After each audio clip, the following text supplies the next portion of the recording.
Assalamualaikum warahmatullahi wabarakatuh guys. Yan yung niluto ko na kabsa. Yan yung karne na maliit. Karning tupa. Hindi ito yung ginawa kong sambusa kanina. Sambusa na gawa sa masyadong naluto yung ano niya. Yan oh. Yan yung laman. O diba puro puti. Yan.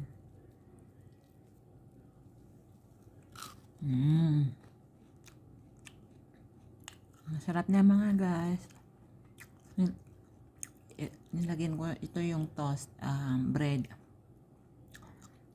Hindi, nilagyan ko siya ng mozzarella sa loob. Yun nga lang, masyadong naluto yung mozzarella kaya hindi nakita. Pero ang sarap niya mga guys. Ayan o. Ayan yung loob. Subukan nyo. Ayan o.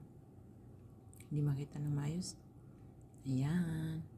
Yan yung kakainin ko. Nilagyan ko ng dips roman. Hanggang dyan na lang po. Thank you for watching.